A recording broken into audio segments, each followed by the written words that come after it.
Separa nosso coração, Senhor, nossa mente, que possamos nos concentrar, Senhor, a aprender cada vez mais de Ti, ó Pai. Não, Senhor, para crescer somente em intelecto, ó Pai, mas também para que possamos aprender a Tua vontade e conseguir praticá-la, ó Deus. Vem, Senhor, abençoar este dia e nos livrar de todo mal. Em nome do Teu Filho amado, te agradeço por tudo. Amém. Podem assentar.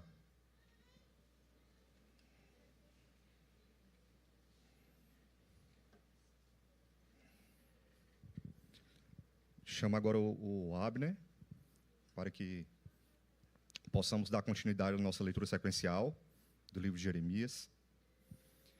Vai ser Jeremias, capítulo 44, no verso 15 a 19.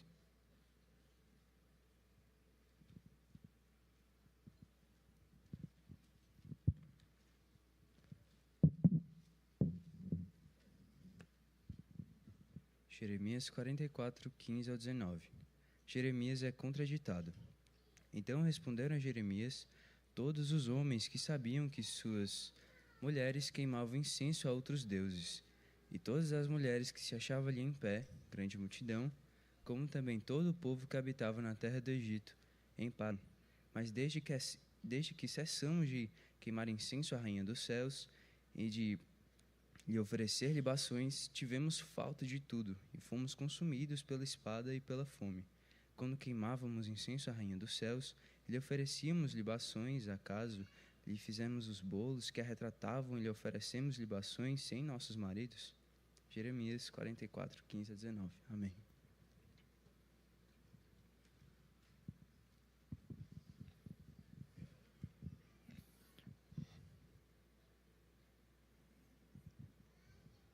Convido aos irmãos agora para adorarmos a Deus também com os nossos dízimos e ofertas. O hino número 10, a criação e seu Criador.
Vós, criaturas de Deus Pai,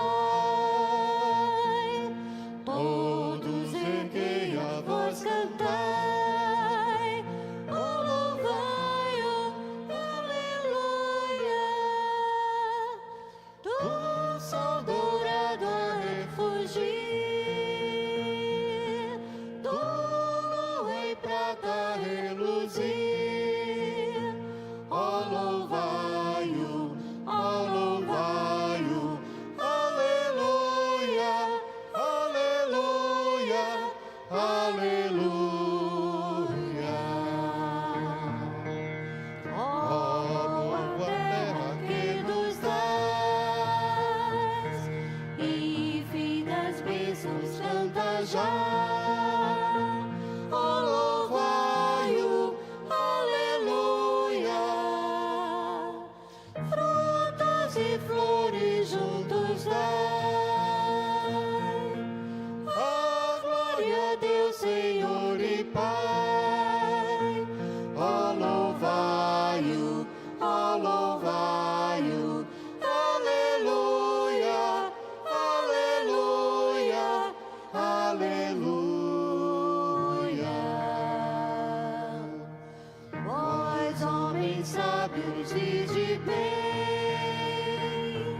Oremos.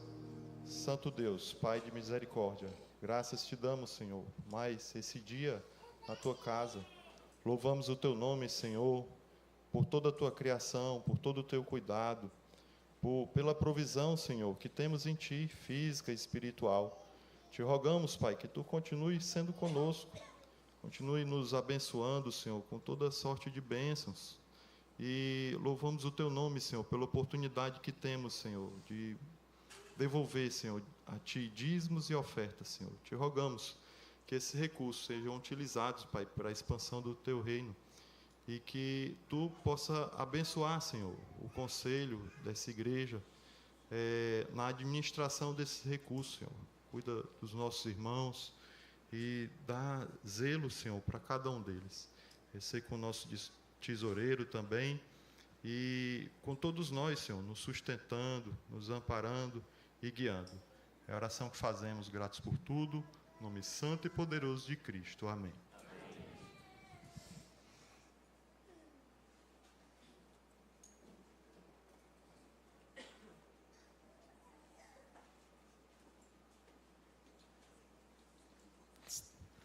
Bom dia, irmãos. Saúdo todos com a graça, com a paz de nosso Senhor Jesus. Nós vamos para a nossa palavra pastoral. Está lá no segundo livro de Samuel, capítulo 7, versículo 16. 2 Samuel, capítulo 7, versículo 16.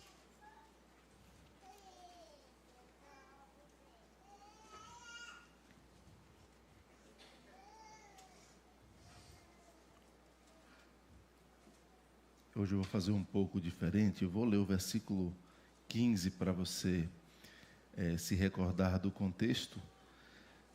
Quando Deus fala sobre a vida de Salomão. E Deus fala assim: olha, a minha misericórdia não se apartará dele como a retirei de Saul, a quem tirei de diante de ti. Deus retira a porção do seu espírito ligada ao governo de Israel. Deus promete a Davi: olha, o teu filho, a minha misericórdia não vai se apartar dele como a retirei de Saul. E aí nós vamos ler o 16, todos juntos. Porém, a tua casa e o teu reino serão firmados para sempre diante de ti.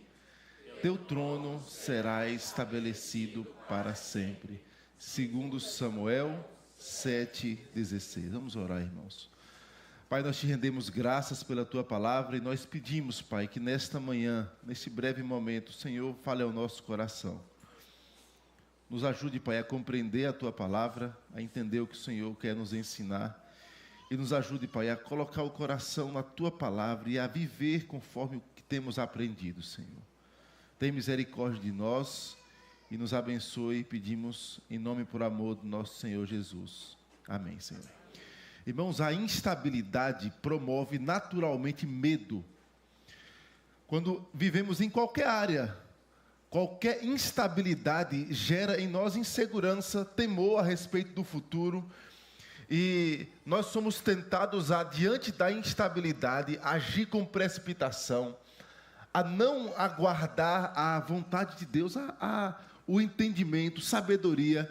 E aí começamos a tropeçar e errar naturalmente por conta da nossa ansiedade diante das instabilidades. Pense, por exemplo, na situação da nossa nação em relação à política.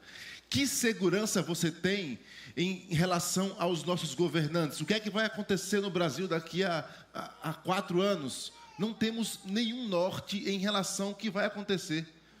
E aí, como você então lida com projetos financeiros? Como você lida com a questão de educação dos filhos? Você tem cenários de instabilidade que te levam a ter de refletir mais antes de tomar atitudes. Pense também no cenário da igreja do Senhor. Nós não temos também como mensurar qual vai ser o caminho da igreja de Cristo nos próximos anos. Nós não sabemos os cenários políticos, mundialmente falando, como é que o mundo vai se comportar com a igreja nos próximos anos? Não sabemos. O texto, irmãos, vai falar e vai trazer um dos modos como Deus sempre se relacionou com a sua igreja. Deus sempre se relacionou com alianças e alianças seguras. Que mesmo diante das instabilidades, e aliás, diante dos cenários de instabilidade que a igreja vivia, Deus sempre levantou seus servos e fez alianças com eles, dando garantia, segurança de que eles poderiam estar sustentados pela mão do Senhor. Aliança, irmãos, e aqueles que não têm um tato maior com as alianças nas Escrituras, é quando Deus, o Deus que é soberano, eterno, infinito, resolve se relacionar com os seus filhos e dar a eles garantia de que Ele sustentaria o seu pacto, as suas promessas, mostrando a sua fidelidade, seu amor, mostrando que há segurança somente quando estamos dentro desta aliança do nosso Deus. E aí nós vamos ter aqui Deus falando com Davi. O contexto é de Davi conquistando Jerusalém, colocando para ser a capital da nação, mostrando que Deus é um Deus de segurança, e aí você vai ter Jerusalém como um símbolo dessa segurança que há naqueles que habitam no meio do povo de Deus. Você vai ter também Davi tentando trazer a Arca da Aliança para Jerusalém, e aí vai ter aquele episódio de Uzá se portando de modo irreverente diante do Senhor. Você vai ter outros episódios bem antes, do povo de Bet-Semes, que se colocam diante do Senhor e olham para dentro da Arca olham para a Arca da Aliança e são fulminados, e Davi tem esse cenário todo. E você vai ter também, dentro do contexto, já caminhando mais, você vai ver que Davi, ele consegue estabelecer um momento de paz após muitas batalhas. Dentro desse contexto, você poderia ter a sensação, olha, estamos conseguindo estabilidade, humanamente falando, o cenário agora está bem favorável. Mas o que será da próxima geração? E Salomão, o que é que vai acontecer com meu filho? Será que ele vai conseguir expandir os territórios conforme as promessas dadas a Abraão? Será que o povo de Deus vai continuar sendo sustentado com fidelidade? Ou será que vai se levantar uma nova geração que vai acabar com tudo que temos construído? Pense, por exemplo, em nosso contexto. Nós ouvimos essa frase, o que vai ser dessa próxima geração?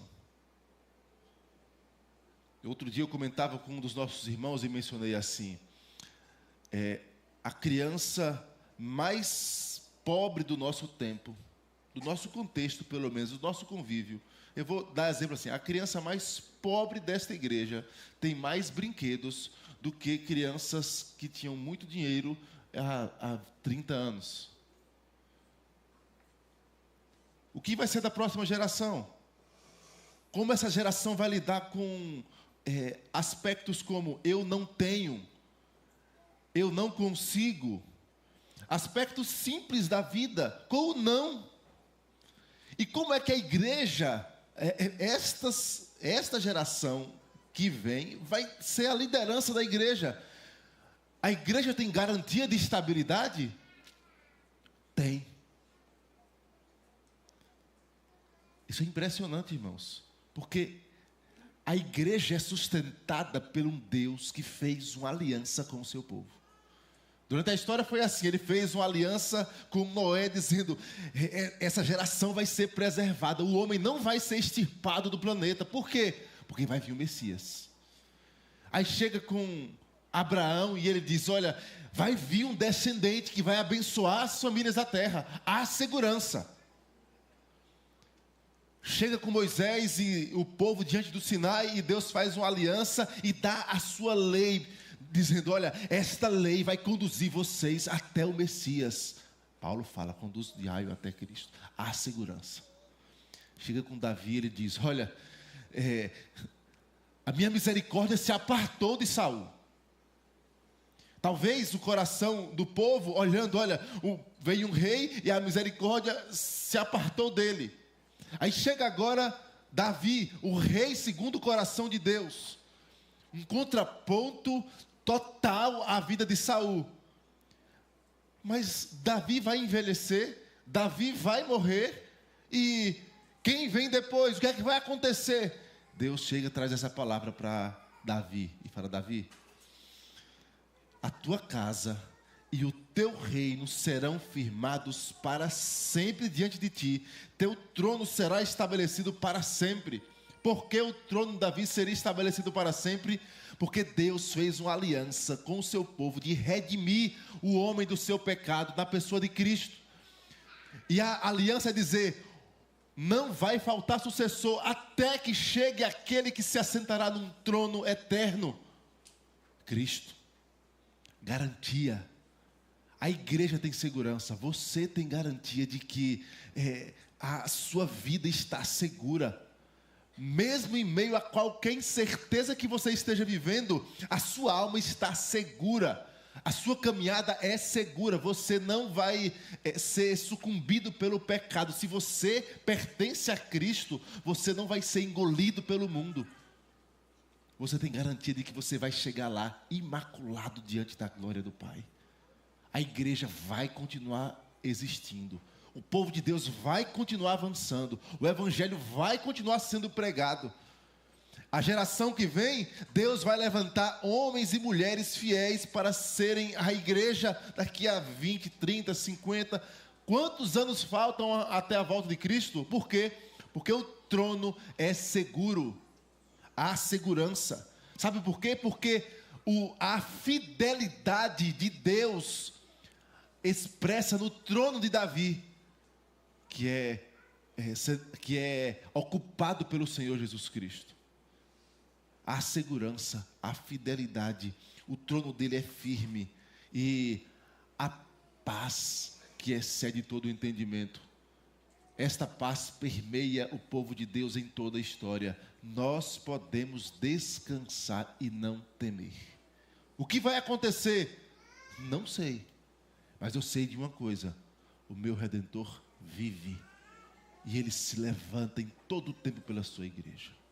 Descanse o seu coração em quaisquer lutas que você esteja vivendo. Não sei qual é, Deus sabe. Você pode descansar em Cristo. Você pode repousar nele e dizer: o Senhor, Ele é aquele que fez uma aliança. Ele prometeu segurança no seu trono. Ele governa, rege todas as coisas. E Ele faz todas as coisas cooperarem para o bem dos seus súditos, que somos nós, pecadores, indignos, mas comprados e remidos pelo seu próprio sangue. Descanse o seu coração no Senhor Jesus. Que Ele nos abençoe. Amém. Vamos ler mais uma vez? Porém, a tua casa e o teu reino serão firmados para sempre diante de ti. Teu trono será estabelecido para sempre. Segundo Samuel 7,16. Que Deus nos abençoe, irmãos.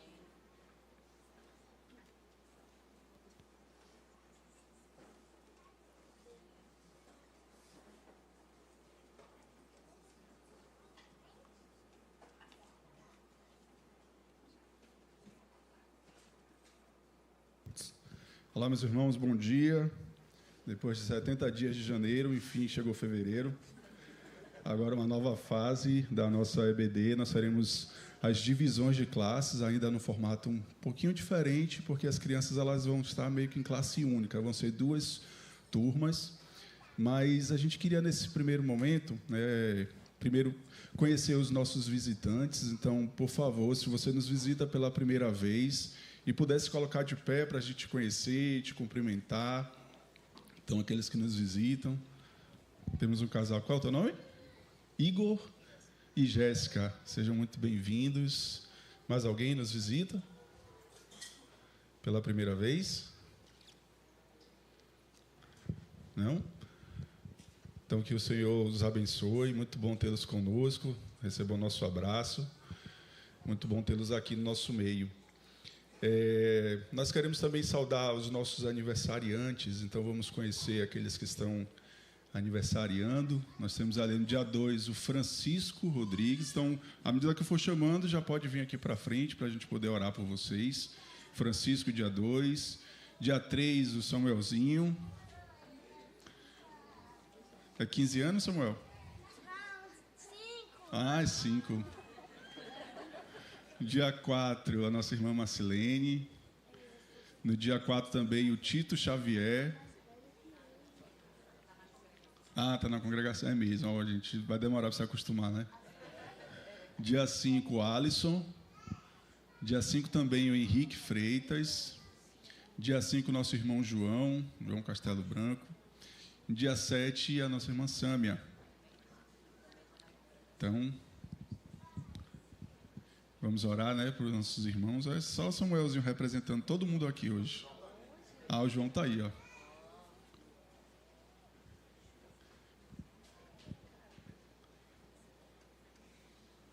Se por acaso os irmãos que estão nos visitando também fizerem aniversário ou de casamento essa semana, também podem vir. Vamos orar? Senhor nosso Deus, querido Pai, Deus de amor, de bondade e misericórdia. Nós queremos te louvar, Senhor, e te agradecer pela vida dos nossos queridos irmãos que estão completando mais um ano de vida, Senhor Deus. Obrigado, Senhor, por tua poderosa mão, porque cremos e sabemos que o Senhor os tem ajudado, os tem sustentado em todas as suas necessidades. Ajuda o Senhor a terem sabedoria, Pai. É de fato aquilo que diz a tua palavra, Deus. Ensiná-los a contarem os seus dias para que tenham corações sábios. Muito obrigado, Pai, por poder partilhar com eles esse momento tão precioso, Senhor. Os abençoa poderosamente, Pai. Em nome de Cristo Jesus. Amém. Amém. Que Deus nos abençoe e depois os irmãos podem cumprimentar os nossos aniversariantes. Meus irmãos, como eu estava falando, a nossa divisão de classe vai começar. E aí a gente queria, para que os pais pudessem conhecer os professores que estarão com os seus filhos, nós queríamos convidar, nós temos ali a projeção dos nomes, tanto dos professores quanto dos auxiliares. Então, a gente vai falar alguns nomes aqui e eu queria convidá-los para que pudessem vir aqui à frente para a gente também orar por vocês, pedindo sabedoria e que os pais também os conheçam, né? Vamos lá, departamento infantil. Deixa eu ver aqui. Aqui nós temos a coordenação, então o time que trabalha arduamente, né, pelo trabalho do DIN, então a Luziane, que é a coordenadora, a Isabel como vice, a Yasmin como secretária, a Juliana como auxiliar e o Joabe como tesoureiro, né? Então esses irmãos também podem vir aqui à frente. A classe Cordeirinhos, de 2 a 3 anos, estarão com os professores a Keila, a Bruna e a Celciana, e aí os auxiliares, a Rebeca, a Gleice e a Maria Clara, estarão dando suporte aos professores.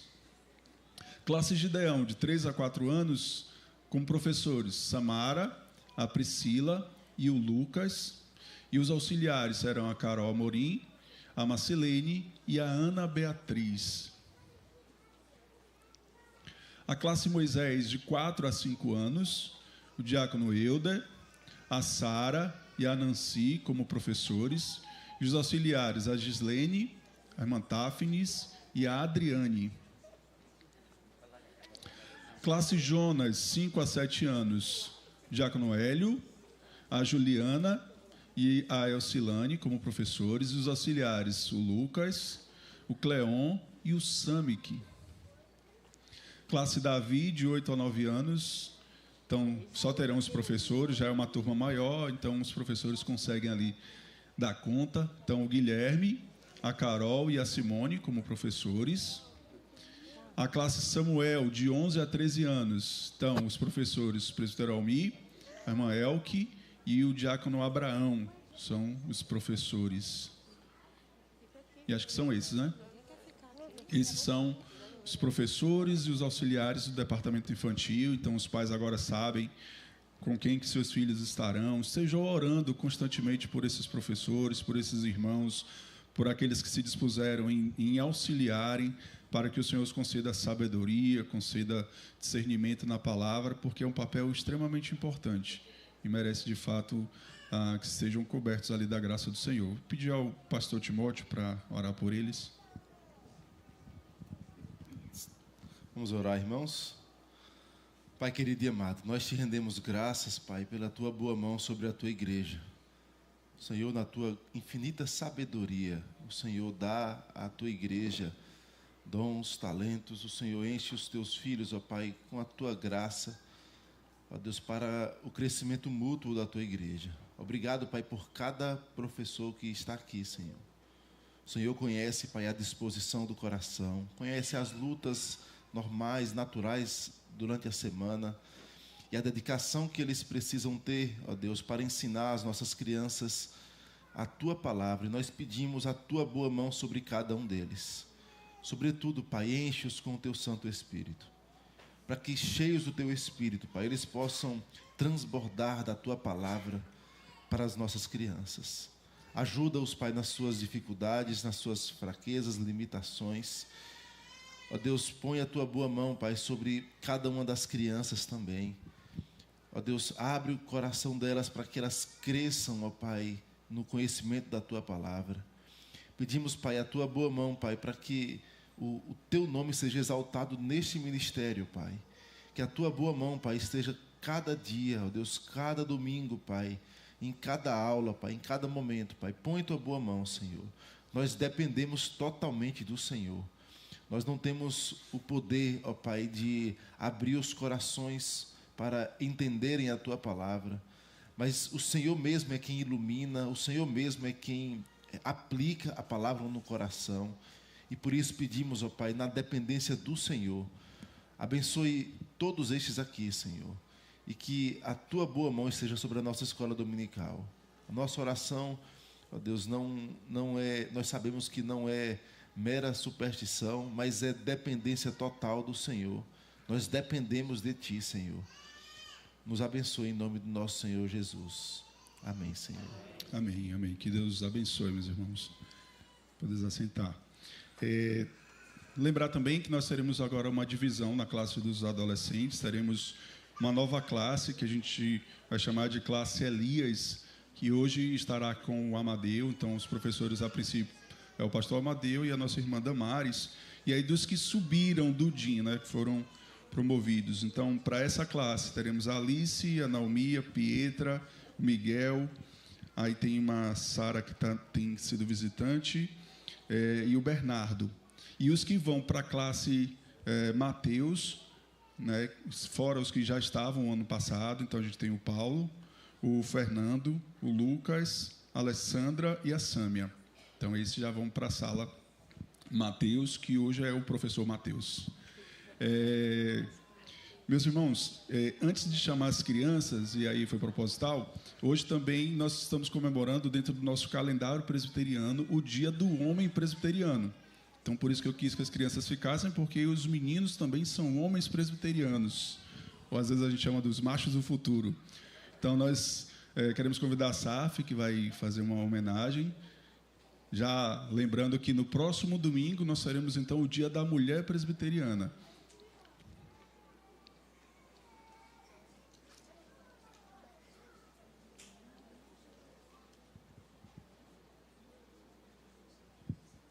Bom dia, igreja. É com honra que a gente vem até aqui para homenagear cada um desses homens. E o versículo que me veio à mente e que lembra a importância de cada um deles está em Ezequiel 22, o verso 30. Busquei entre eles um homem que tapasse o muro e se colocasse na brecha perante mim, a favor desta terra, para que eu não a destruísse, mas a ninguém achei. O papel do homem, ele é muito importante, e vocês sabem disso, que o Senhor levanta cada um de vocês para um propósito especial.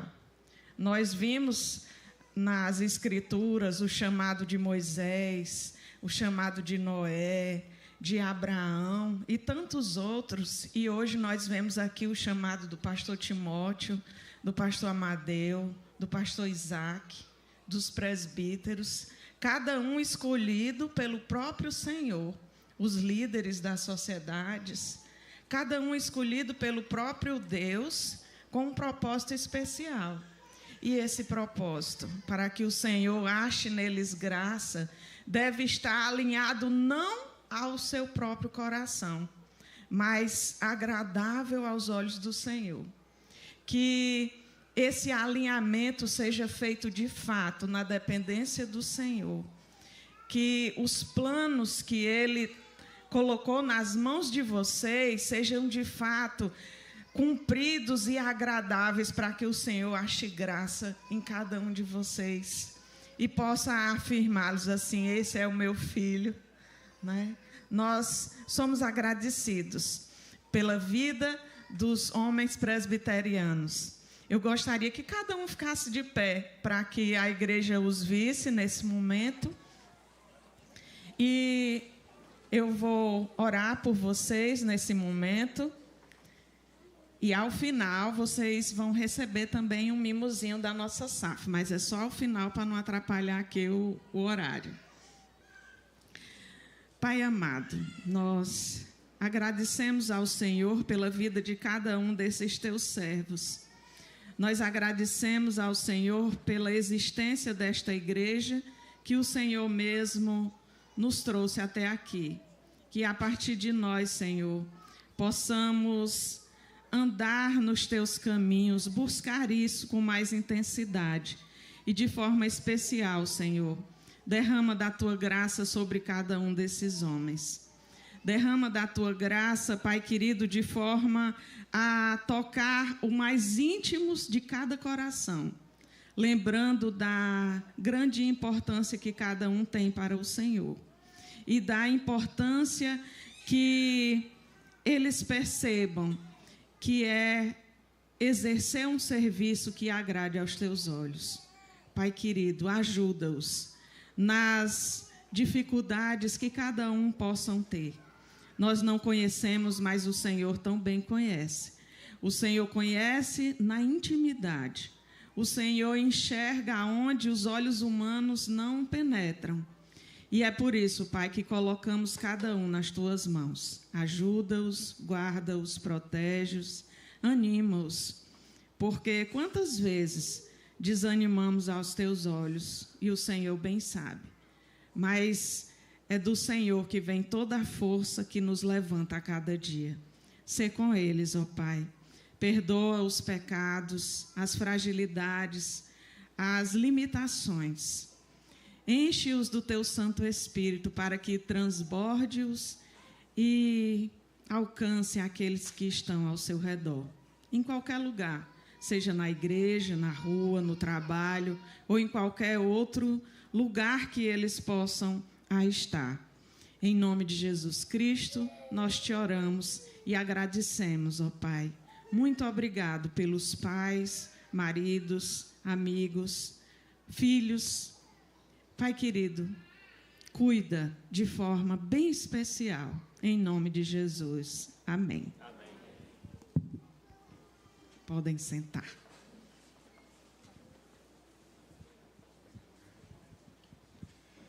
Agora sim, quero chamar as nossas crianças que venham aqui à frente. Vamos orar com elas e por elas.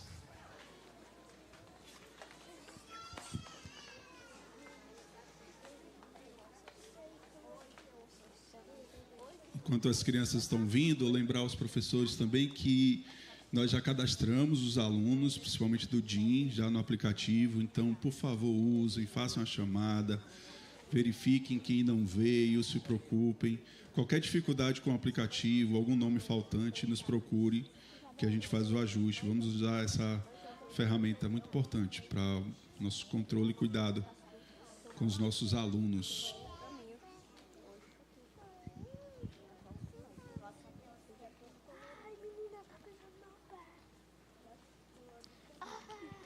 Pedir ao meu irmão Rian para orar pelas crianças. Oremos. Bendito Deus, Senhor, eterno Pai, te rendemos graças, meu Deus, pelas vidas, Senhor, desses pequenos, das nossas crianças da igreja, Senhor, do Cambeba, que o Senhor possa fazer com que o estudo, meu Deus, que será dado para eles, meu Deus, penetre em seus corações, que eles possam, Senhor, ser atentos à Tua palavra, meu Deus, assim como são ensinados, Senhor, em suas casas, meu Deus, nos devocionais, que eles possam, Senhor, estar aqui no Teu dia, na Tua casa de oração, meu Deus, em suas salas, aprendendo, louvando o Teu santo nome, meu Deus, e crescendo, meu Deus, cada vez mais na Tua lei, no conhecimento, Senhor, sobre Ti. Assim, meu Deus, nós pedimos por um dia abençoado e em nome de Jesus nós choramos. Amém. Amém. Agora sim as crianças podem ir para a salinha aqui do lado, no auditório, e os professores vão direcioná-las.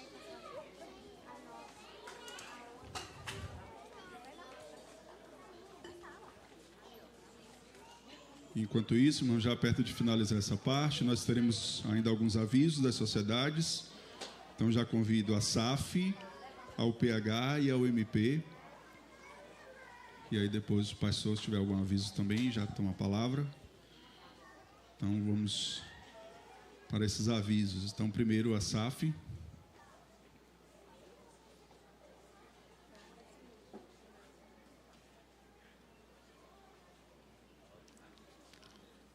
Quem é representante da SAF?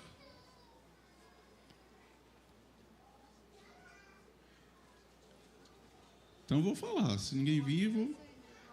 vamos lá. Então aqui a plenária no dia 8/2, plenária da SAF, depois da EBD. Então as irmãs já venham preparadas para esse momento que é importante na vida da sociedade. Então a plenária... Inclusive, quem quiser ser sócio da SAF é o momento. Exato, a oportunidade única agora. Então quem ainda não é sócio, para ser arrolada no hall de membros da sociedade, então nessa plenária vai ser a oportunidade de você fazer parte da nossa SAF, a Sociedade Auxiliadora Feminina.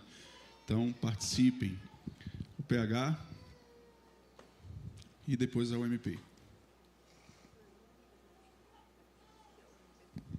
Bom dia, meus irmãos. Mais uma vez aqui para informá-los, avisá-los, convocá-los, homens, à nossa plenária da UPH, que vai se realizar dia 8, após a EBD.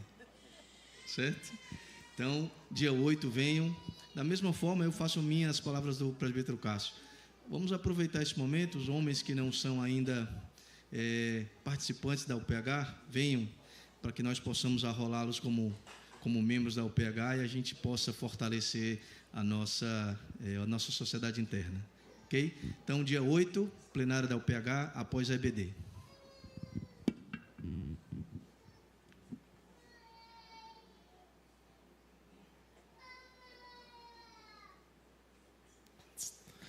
Irmãos, primeiro, lembrar que hoje nós temos a Assembleia Geral Ordinária. Então, nossa AGO é hoje, logo após a Escola Dominical. Então, a nossa aula vai até 11h30.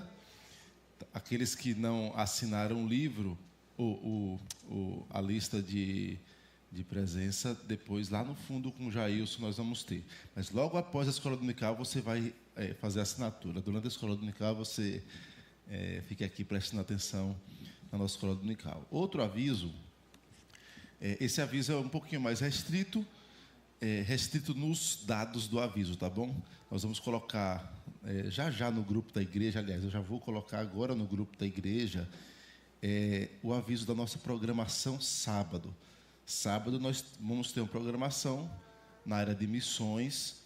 E aí nós temos limitações de dados, de dizer nome de missionário, país, porque é por conta da questão da igreja perseguida, tá bom? Então, nós vamos ter aqui meio que uma mesa redonda, nós vamos fazer perguntas para o missionário que estará conosco. É o mesmo missionário que esteve no ano passado, dentro lá da janela 10x40.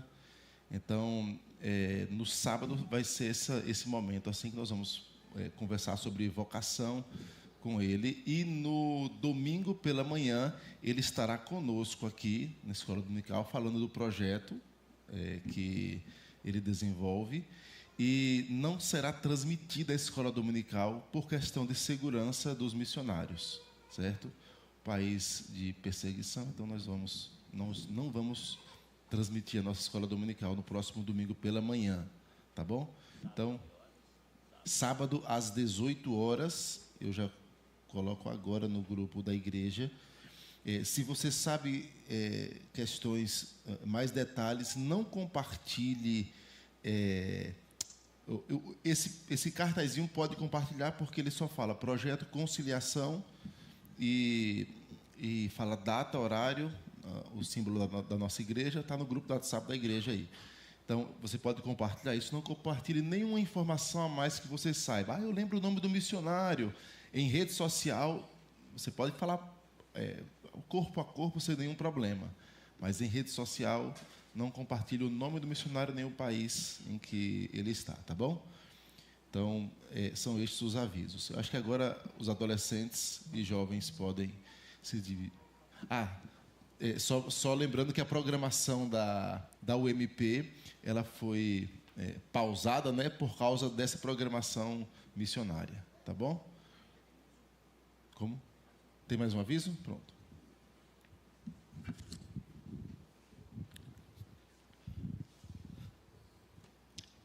Bom, sobre o Avante, esse é o aviso da nossa UMP que o pastor já deu. O Avante, ele é um acampamento de jovens cearenses da nossa igreja presbiteriana. Esse ano ele vai acontecer dos dias 2 ao dia 5 de abril, quinta, sexta, sábado e domingo. É uma oportunidade que a gente tem de reunir toda a mocidade cearense num só lugar. Então é um momento em que a gente tem muita comunhão, tem palestras muito boas com oficinas, e o tema desse ano foi justamente pensado para o serviço da nossa mocidade no nosso estado. O tema é Chamados para Servir. Na última edição, a gente viu o tema como a mocidade, um corpo só, e agora nós vamos estar ouvindo um pouco e aprendendo sobre Chamados para Servir. Essa semana reabriu o nosso lote em 6 vezes de R$ 66,00. Então, olha que coisa boa. Você pode parcelar em 6 vezes. E vamos estar com ele aberto até o dia 1º de março, ou até a gente atingir 150 inscrições. Qualquer outra informação, pode pesquisar no nosso Instagram, @AvanteUMPCeará, ou também me procurar o Pedro, que faz parte da organização.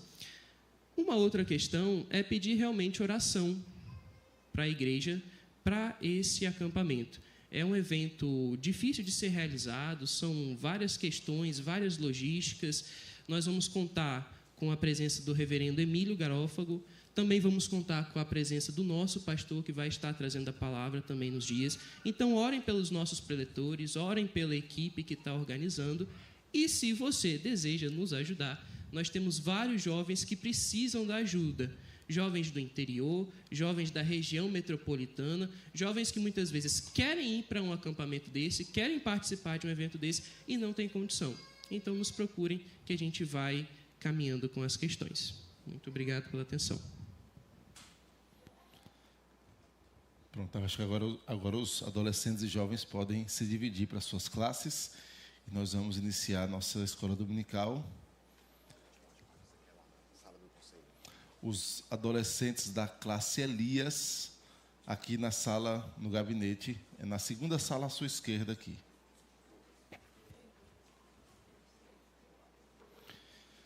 Enquanto os irmãos se dirigem às classes, nós já vamos abrindo as escrituras no primeiro livro de Samuel, capítulo 28.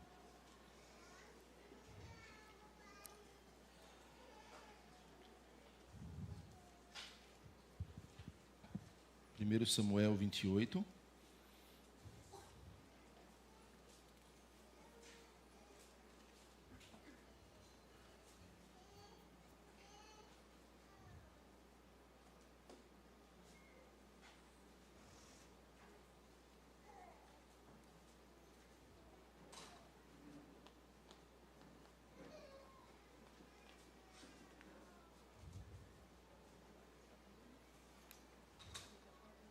Primeiro Samuel 28. E eu vou fazer a leitura de todo esse capítulo, e aí eu vou só relembrar os irmãos, aqueles que talvez não estiveram, quando nós estávamos na série de seitas e heresias, e aí, quando falamos sobre o Espiritismo, nós mencionamos, olha, nós vamos ter uma aula específica sobre 1 Samuel 28, para trazer luz a esse texto, aos aspectos principais Não é exaustivo, o texto tem muito detalhe, então eu já falei assim, em uma aula você não consegue destrinchar cada detalhe do texto, mas os aspectos principais que demonstram, e já vou dar a resposta logo, que demonstram que aí não foi Samuel, nós vamos pontuá-los, tá bom?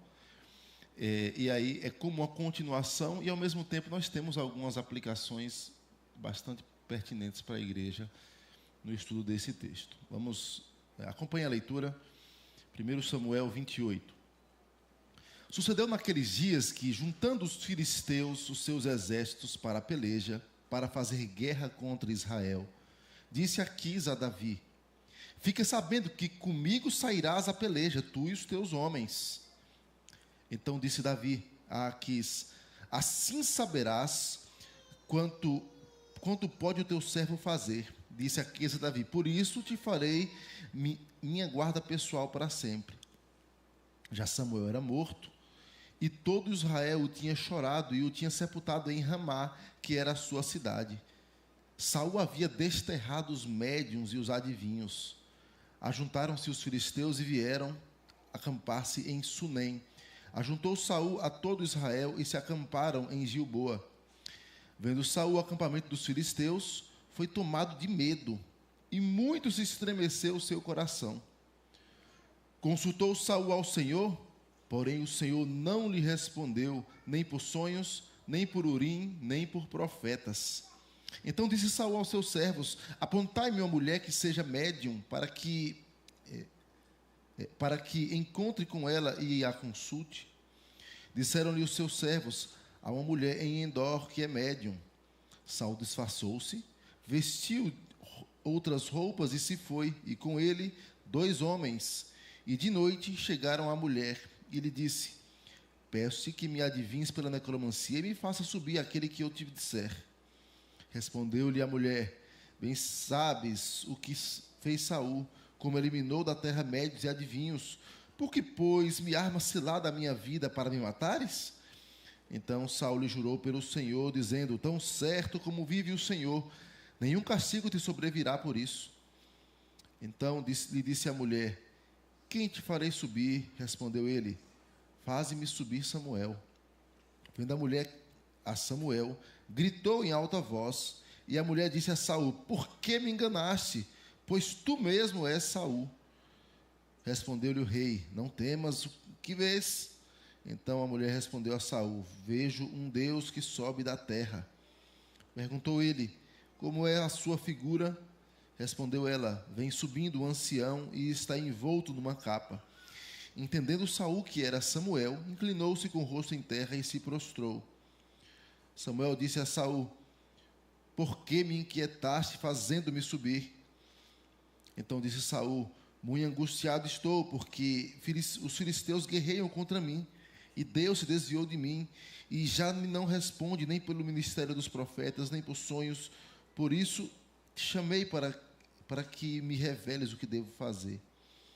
Então disse Samuel: por que, pois, a mim me perguntas, visto que o Senhor te desamparou e se fez teu inimigo? Porque o Senhor fez para contigo, como por meu intermédio ele te dissera: tirou o reino da tua mão e o deu a teu companheiro Davi. Como tu não destes ouvidos à voz do Senhor, e não executastes o que ele, no furor da sua ira, ordenou contra Amaleque, por isso o Senhor te fez hoje isto.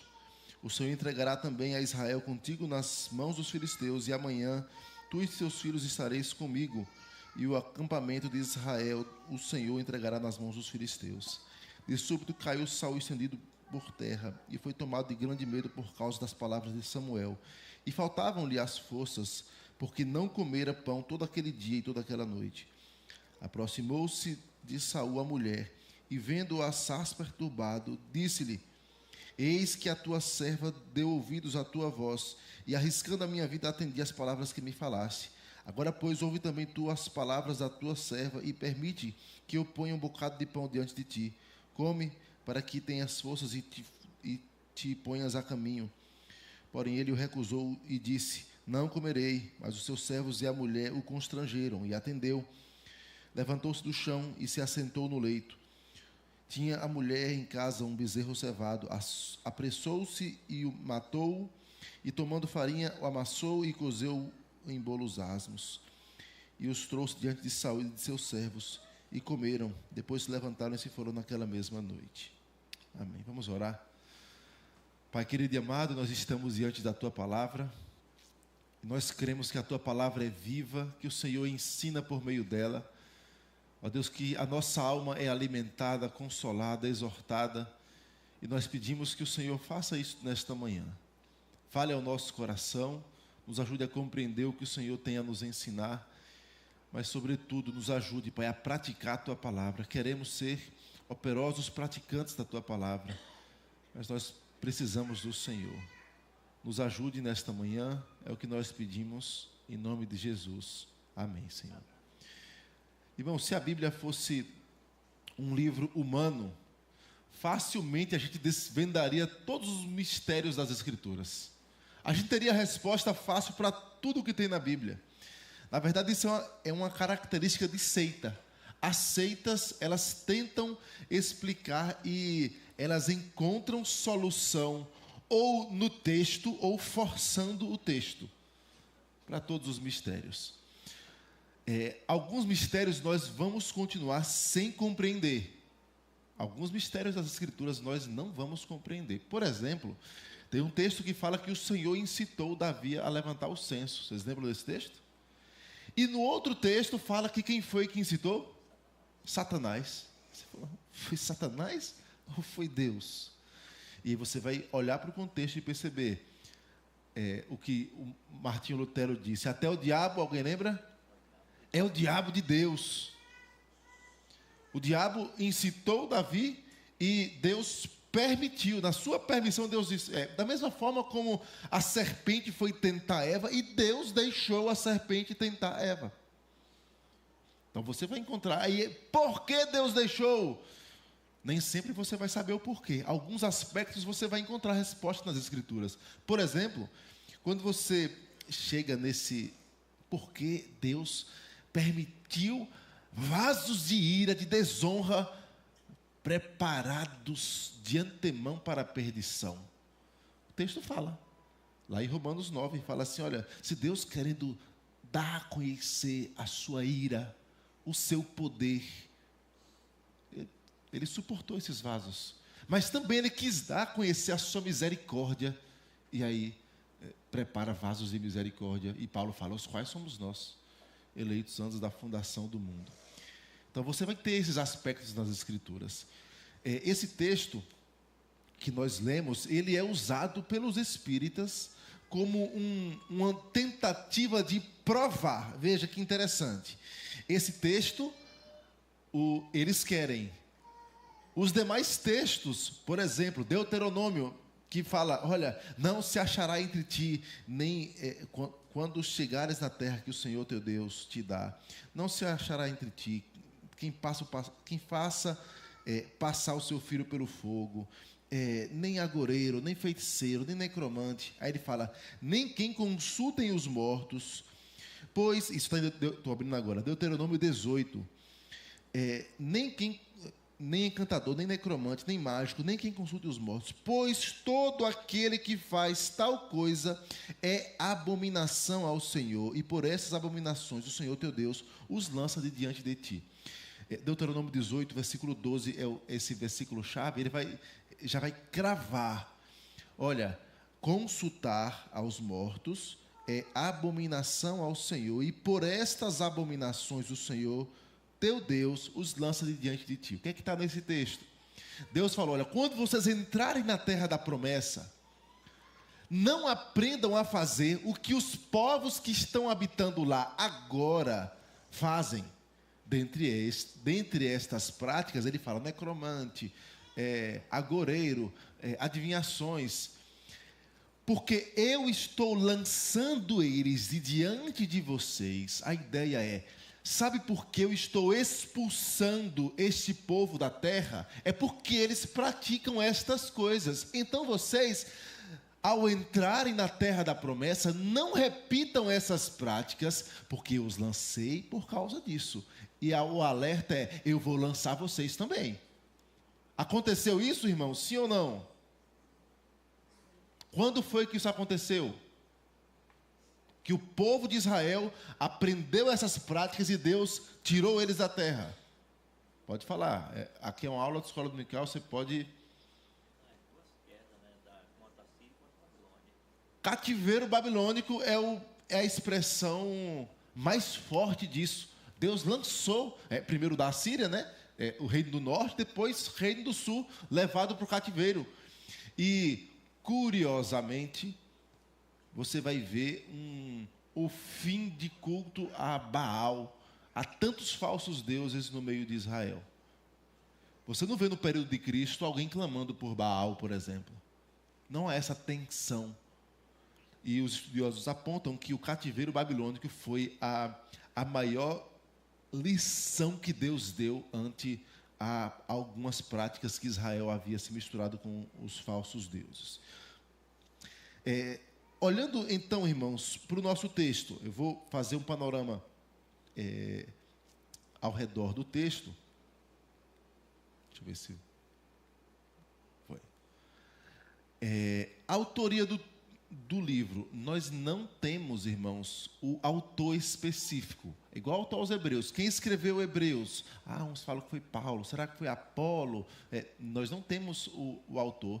Temos, no caso de Hebreus, uma ligação apostólica, e nós temos em Samuel a ligação profética. Então, mas o que temos é que o nome Samuel e a unidade de Samuel, ela tem relação com esse nome por causa daquele que dá início e é aquele que unge os primeiros reis de Israel. Então, há esse nome ligado a isso aí. Nós temos que o livro de Samuel, os 2 livros de Samuel, originalmente são um livro só. Então, guarde isso. Os livros de Samuel, eles precisam ser analisados como uma unidade. Os livros das crônicas, eles recontam histórias do livro de Samuel. E eles recontam já bem depois. Se você depois puder folhear, em casa mesmo, você vai ver que no fim do livro das crônicas, você vai ter menções bem posteriores. Você tem menção até ao decreto de Ciro no final. Volta do cativeiro babilônico. Então, você está aí há alguns anos, eu creio que uns 300 anos a 400 anos de diferença de um relato para o outro. Certo? Então, você tem... E por que eu estou citando Crônicas? Porque ele reconta as histórias. E por ser um livro inspirado, ele reconta. E os livros históricos das Escrituras, eles são o veredito do Senhor sobre a história, que ele quis que ficasse para toda a história da igreja. Em toda a história da igreja, esse relato precisa ser contado. Então, você vai ter assim diz o Senhor, e você vai ter, após o relato, às vezes assim, e isso foi mal aos olhos do Senhor. Ele não só conta a história, ele conta a história e ele vai dar o veredito do Senhor sobre aquela história. Por que aconteceu aquilo? Aconteceu por causa disso. Porque Deus pensou assim. Porque Deus achou assim. E isso aconteceu e Deus se entristeceu. E isso aconteceu e Deus, a reação de Deus dentro da história e ficando para o povo de Deus na história da redenção. Algumas citações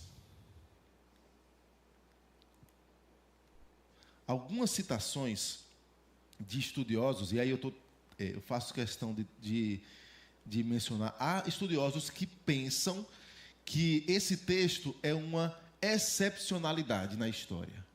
Eles pensam assim, não, durante a história da redenção, Deus abriu uma exceção e deixou Samuel voltar. Então, tem estudiosos que pensam nessa direção, tem. E eu posso citar, por exemplo, Matthew Henry, ele pensa que foi assim. O Charles Hodge, meio presbiteriano conhece, o Charles Hodge, ele pensa também que foi o próprio Samuel quem voltou como uma excepcionalidade, como um único ato de Deus na história permitindo isso. Mas nós temos também autores contrários. Eu cito 2 de lá e vou citar 2 de cá. O François Turretini, ele bate totalmente contra a ideia de voltar. E eu vou fazer a citação dele, que já vai puxar algumas coisas que nós vamos falar. Ele fala assim: quanto ao que se diz Samuel ressuscitado ou trazido pela feiticeira, o certo é que este não era o verdadeiro Samuel ou a sua alma. Não importa o que o filho de Siraque, lá no livro de Eclesiástico, um livro apócrifo, né? Diga sobre Samuel profetizado depois da morte. Antes era um espectro de Satanás. Porque lemos que ele foi levantado da terra, enquanto a alma dos santos está no céu, na mão de Deus, não no poder de Satanás. Já vai ter um indíciozinho do trecho. Outro que é contra, eu não vou ler a citação dele, é longa, é o Herman Bavinck, que é um teólogo sistemático, e ele faz toda uma argumentação ligada a esse texto, contrária, mostrando que não pode ter sido Samuel. Então, nós temos pessoas que citam a favor, pessoas que citam contra, e autores que só citam, e por ser um texto difícil, eles não tomam posição, eles só citam o texto, mostram detalhes do texto e não entram no mérito. Nós vamos começar falando de contexto, que Deus rejeita Saul. O contexto que você tem que ter em mente é: por que Saul resolveu ir até uma necromante? Deus o rejeitou. Há um contexto claro sobre isso. Saul já havia sido um rei fruto da rejeição do povo ao seu Deus. Vocês lembram como é que Saul começa a reinar? Lembram? Samuel era o juiz, Samuel era profeta, Samuel era sacerdote, Samuel ele não acumulava o ofício real. Por que Samuel não era rei? É uma pergunta agora para vocês. Para não se igualar aos ofícios. Mas eu estou falando aqui de acordo com o próprio texto lá assim. Quem é que reinava? A pergunta é essa. Quem era o rei? Deus era o rei. E quando o povo rejeita Samuel, olha, nós queremos ser iguais às outras nações. Nós queremos ter um rei que vá diante de nós nas nossas batalhas. Vocês lembram do episódio de Jericó? Quem é que vai à frente de Israel? Qual era a cena lá? Alguém lembra? Não. Apareceu uma pessoa no episódio de Jericó. Apareceu o anjo do Senhor com espada desembainhada nas mãos. E Josué, quando encontra, Josué fala: você é dos nossos inimigos, porque se for inimigo, estamos perdidos. Mas o próprio Senhor aparece mostrando: é o Senhor, o rei, que vai à frente das batalhas do seu povo. E aí o povo chega para Samuel: nós queremos um rei que vá à frente das nossas batalhas. Ah, vocês querem? E aí Samuel fica triste: olha, Senhor, esse povo está me rejeitando. Aí Deus fala assim: não, o povo está rejeitando a mim, para que eu não reine sobre eles. Saul entra como rei, segundo o coração de um povo que queria um rei humano. E Deus permite isso. E você vai encontrar a rejeição de Saul logo no início. Você vai perceber que, e aí eu vou só citar alguns textos, não precisa você anotar. Tem muitos textos para citar, eu vou só dizer, em alguns deles eu vou dizer referência. 1 Samuel 13, Saul não aguarda Samuel. Vocês talvez se lembrem do episódio. Saul estava com medo, e aí Samuel demorando para fazer o sacrifício, para chegar para sacrificar ao Senhor, para suplicar a bênção do Senhor, para ouvir o conselho do Senhor sobre a batalha. E aí Saul chega: olha, os filisteus estão apertando, eu estou com medo. Então ele sabe de uma: eu não vou esperar Samuel coisa nenhuma, eu mesmo vou sacrificar. E aí ele mesmo vai lá e sacrifica, e aí Deus rejeita Samuel. Mais à frente, você vai ter 1 Samuel 15, é aquele texto clássico que fala assim: tem tanto prazer o Senhor em holocaustos do que... eu falei Samuel, né? Deus rejeita Saul, isso mesmo.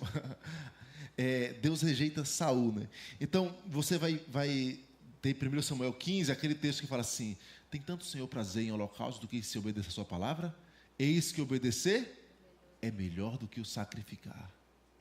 Eis que obedecer é melhor que o sacrificar. E Deus rejeita Saul. E ele fala: olha, o Senhor rejeitou a ti, para que você não seja mais rei. E aí começa a saga que a gente conhece de Saul perseguir Davi. Nós vamos falar sobre isso. Mas você vai ver, por exemplo, que Deus retira o seu espírito de Saul. E aí você vai se lembrar de Davi no seu salmo falando assim: não retire de mim o teu Santo Espírito. Quer dizer que o crente pode perder o Espírito Santo? Pode não.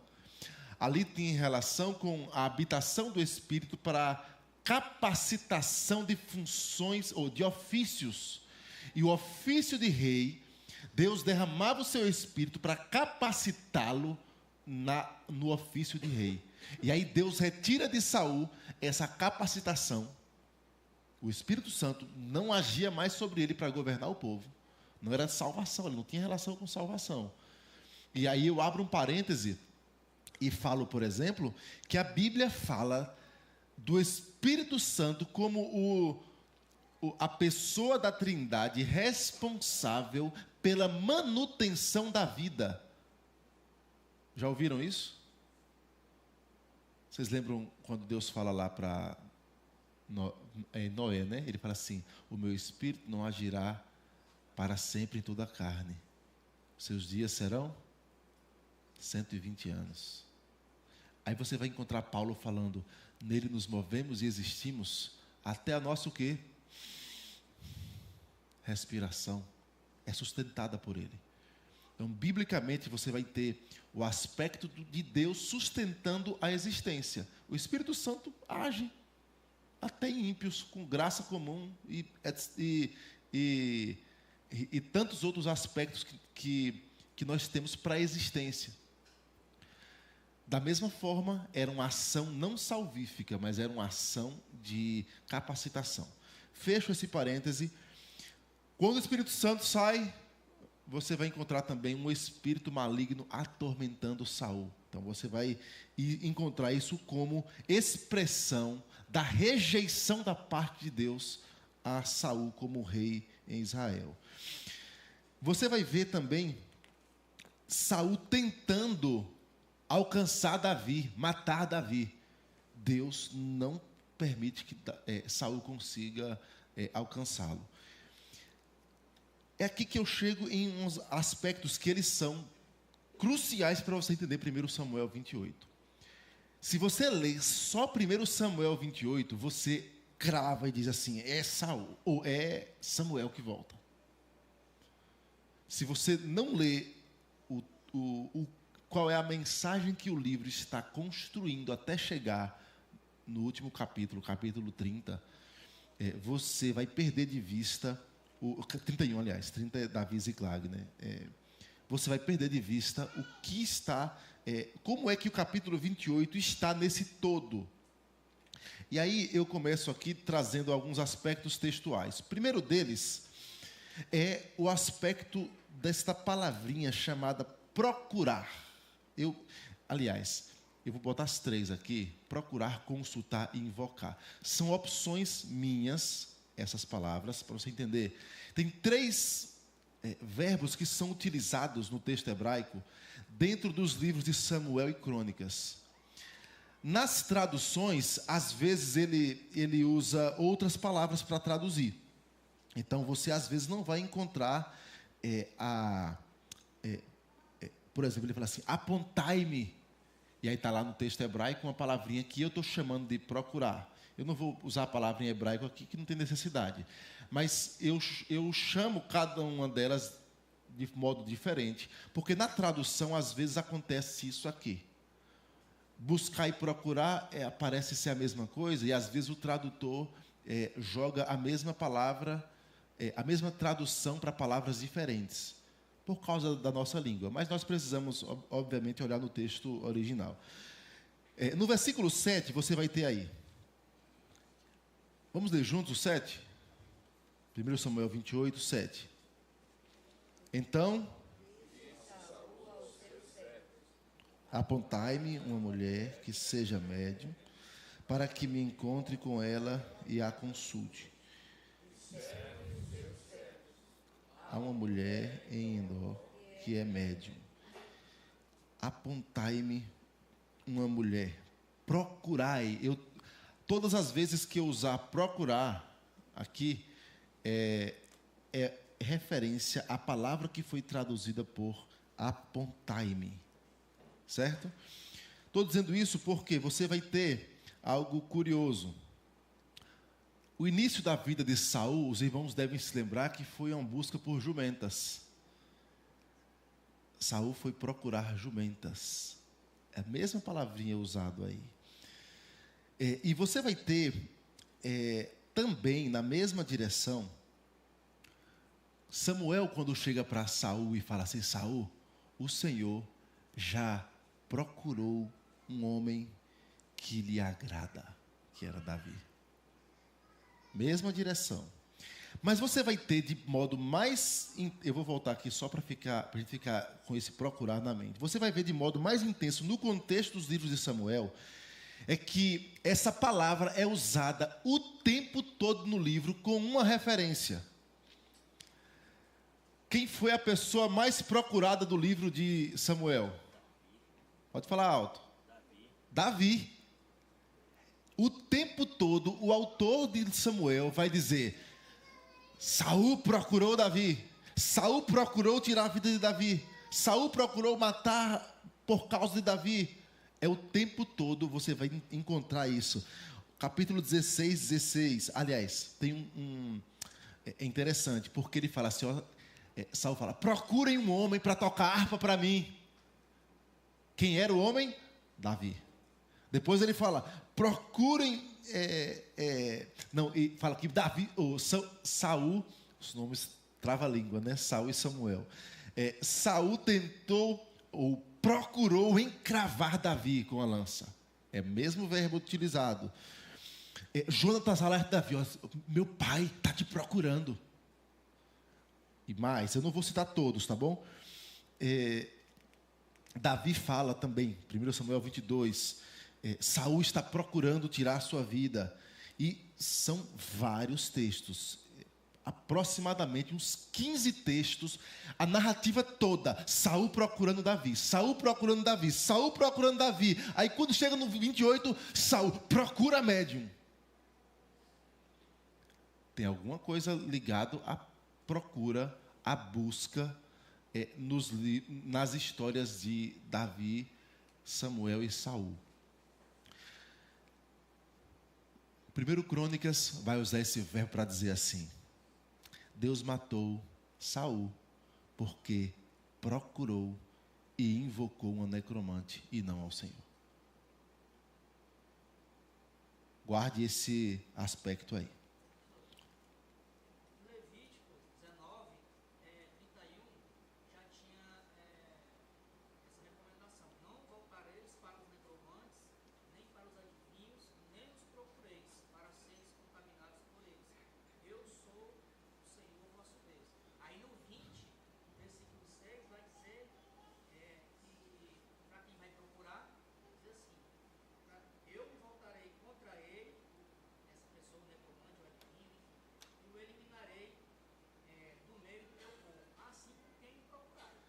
E é interessante porque eu lembro também, você lendo aí, eu me recordei de um texto de um dos profetas, que Deus fala assim: se alguém for buscar o Senhor por meio de ídolos, eu vou responder eles segundo os ídolos deles. Você quer ouvir? Você vai ouvir isso aí o que você quer, conforme os seus ídolos, conforme a dureza do seu coração, você vai ouvir. Vai lá. Da mesma forma, Deus permitindo com que você... Romanos fala isso, né? Eu peguei outro texto. Paulo fala assim: por isso Deus nos entregou. Por isso Deus nos entregou. 3 vezes ele fala lá em Romanos 1, falando: olha, você quer buscar o pecado? eu vou te entregar o teu pecado. Tu vai receber em si mesmo as punições do teu pecado. Então, a gente pensa assim, Deus precisa fazer força para te punir. Você mesmo vai sofrer a sua própria punição do seu pecado. É mais ou menos isso que Romanos vai fazer, que o profeta fala: eu vou responder conforme a multidão dos seus ídolos. Então, ele vai receber a resposta conforme os seus ídolos. Ele vai ouvir o que ele quer ouvir. E aí Deus alerta lá nos textos, né? Levítico e Deuteronômio: eu vou eliminar do meio do meu povo esses que fazem isso. Então você vai ter esse aspecto de procura. Mas há uma outra palavra, aí eu volto para o versículo 6. Por quê? Porque há uma dúvida sobre a vida de Saul, o seguinte: olha, mas Saul consultou o Senhor e Deus não respondeu. E aí você chega lá em Crônicas e fala: porque consultou a necromante e não ao Senhor. Opa, parece contradição, né? Mas no texto não diz que ele consultou? E aí está dizendo que Deus o matou porque ele não consultou? Pronto, aí tem relação com a tradução da palavra. Você vai ter aí a palavra aí usada, versículo 6. Consultou Saul ao Senhor, para o Senhor não lhe respondeu, nem por sonhos, nem por urim, nem por profetas. Há, irmãos, uma tensão no texto também de Samuel em consultar o Senhor e ser ouvido ou não. Porque o que é que nós temos na história dos livros de Samuel? Basicamente, é o início da monarquia em Israel. E aí você vai ter o quê? A tensão entre o rei, segundo o coração de Deus, e um rei rejeitado por Deus, segundo o coração dos homens. Um rei que segue o seu próprio destino, sua própria visão, quer criar suas próprias regras, que é impulsivo nas atitudes, um rei que não confia no Senhor, e o rei que deposita sua esperança no Senhor. Essa é a tensão. Então você vai ter, usando essa, consultou Saul ao Senhor, você vai ter, Samuel foi pedido ao Senhor por Ana, mesma palavrinha usada. Você vai ter Saul consultando o Senhor e Deus não lhe respondendo lá atrás, capítulo 14, versículo 37, Saul consulta o Senhor e o Senhor não responde. Aqui de novo, Saul consulta o Senhor e o Senhor não lhe responde. Mas sabe o que é interessante? Mas aí, como que diz assim, você não vai fazer seu plano não. Saul queria matar Davi, que tipificava Cristo. Uhum. Aí tirou ele não queria seguir como Davi seguiu a Cristo. E também para não tirar o plano de Deus, que Davi tipificava Cristo. Sim. E a responsabilidade humana de Saul era ser talvez, como João Batista, preparar o caminho para um rei, segundo o coração de Deus. Mas ele realmente era alguém que tipificava o anticristo. Saul é um tipo de anticristo, alguém que se assenta no trono e usurpa o poder que pertence ao Senhor, ao invés de conduzir o povo conforme o Senhor lhe direciona. E aí, sobre esse consultar o Senhor, 2 vezes nos livros de Samuel, Saul consulta o Senhor e o Senhor não responde. Já é o segundo que eu chamo de consultar. Obrigado por lembrar. Nesse segundo verbo, 7 vezes no texto dos livros de Samuel, 6 vezes, há Davi consultando e Deus respondendo. Você está vendo aqui a contraste. Quem consulta ao Senhor e Deus responde, e quem consulta e Deus não responde. O livro é muito claro em mostrar há uma diferença entre Saul e Samuel. Eu já preguei aqui nos capítulos 30 e 31. Os irmãos, alguns devem se lembrar. 30, como agiu Davi diante da crise, cidade queimada, famílias levadas cativos, todos os seus soldados querendo lhe matar. E como é que ele reage? Davi se reanima no Senhor, seu Deus. Davi consulta ao Senhor e Deus lhe responde. Capítulo 31, como é que Saul reage? Suicida.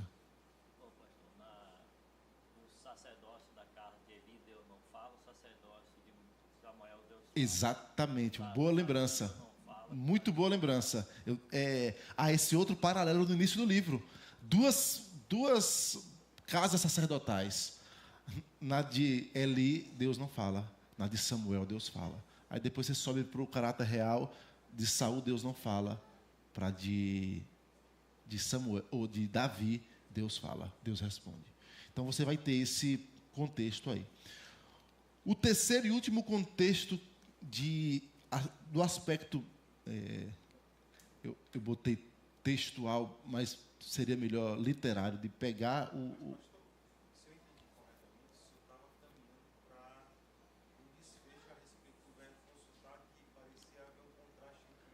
Pronto, é isso, o contraste por duas vezes Deus, o texto mostra, Saul consultou o Senhor não lhe responde.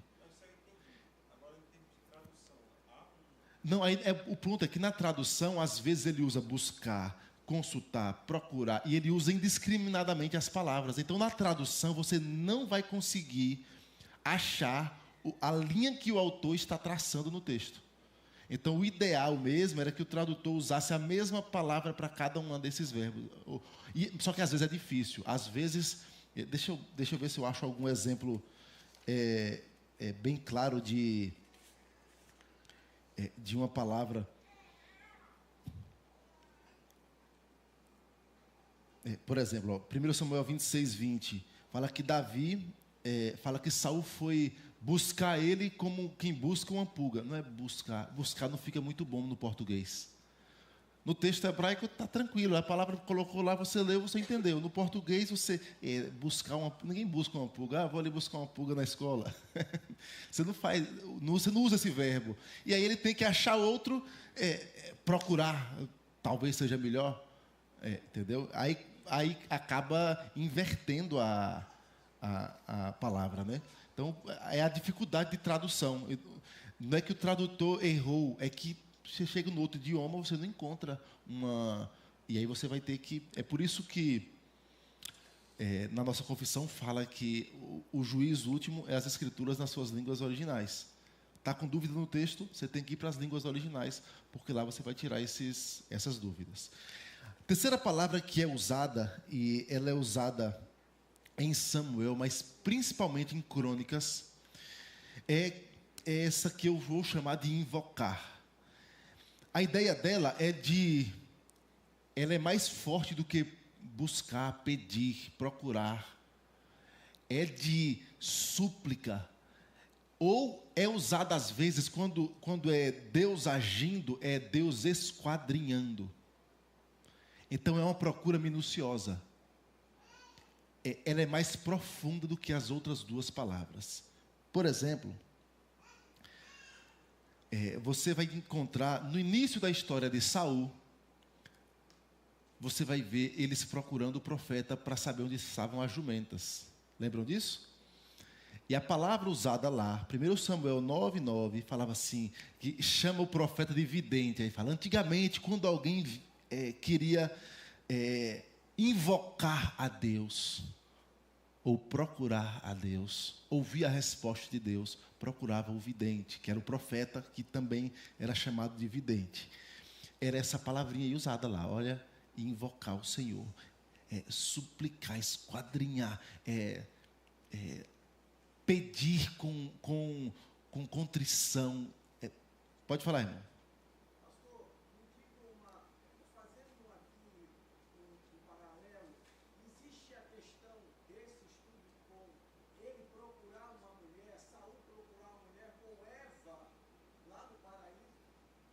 Uau. Procurar Eva. Eu entendi. Eu diria que não, em certo aspecto, porque você vai encontrar aqui uma mulher totalmente maligna e não uma mulher enganada.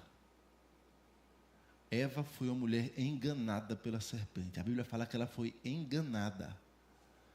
Aqui no caso é mais profundo, é alguém voluntariamente trabalhando para o império das trevas. Alguém que sabia, inclusive, ela chega para Saul e fala: Saul desterrou todos os médiuns e necromantes de Israel. Você está querendo me pegar? É alguém totalmente maligna mesmo. É alguém que, inclusive, que sabia que estava totalmente ilegal.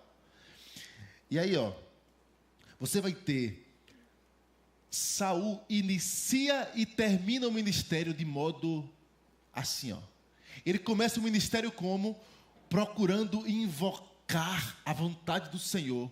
Ele usa esse verbo lá no caso das jumentas. E ele termina invocando uma necromante. 28, versículo 7, ele fala assim: então disse: apontai-me, que é o procurar, para que eu me encontre com ela e a consulte. Aí invoque. Eu quero saber mesmo. Então você vai ter esse aspecto aí norteando a vida de Saul. Não é à toa que está lá no texto. Ele começa de um jeito, ele começa a vida buscando a vontade de Deus e termina buscando uma necromante, contrária à vontade do Senhor. É nesse ponto que, usando essa mesma palavra que 1 Crônicas vai dizer, Deus matou porque ele buscou e ele invocou uma necromante, e não ao Senhor. Era para ele ter feito isso ao Senhor e não a uma necromante. E aqui é um aspecto importante, já puxando do fim, é que ele não invocou Samuel. O texto vai dizer que ele invocou uma necromante. Isso já me dá dicas sobre quem é esta figura.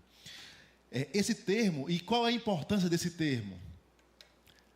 O livro de Crônicas inteiro, eu não contei um por um assim, tantas citações. É na faixa de 30 citações. Se eu chutando assim, por baixo, 90% se refere a reis invocando o Senhor.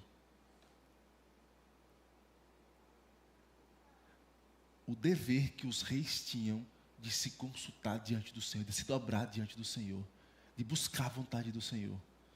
E aí você vai ter, por exemplo, você vai ter, se referindo a Davi, se referindo a Ezequias, se referindo a Josias. Lembra quando Josias fala para Ilquias assim, vai buscar a vontade do Senhor, e aí Ilquias vai diante da profetisa Uda. Você vai ter Salomão consultando ao Senhor assim. Você vai ter Roboão, Asa, Azarias, Josafá, Acabe mencionando, rei Acabe, péssimo rei, mencionando a possibilidade de consultar ao Senhor. E você vai ter Uzias invocando o Senhor assim. Então você tem naturalmente, na construção desses livros, a amostra de que existe uma diferença entre você fechar os olhos e abrir a boca e falar palavras para o Senhor, e a diferença entre você se dobrar, se humilhar e buscar a vontade do Senhor. A irmã Miriam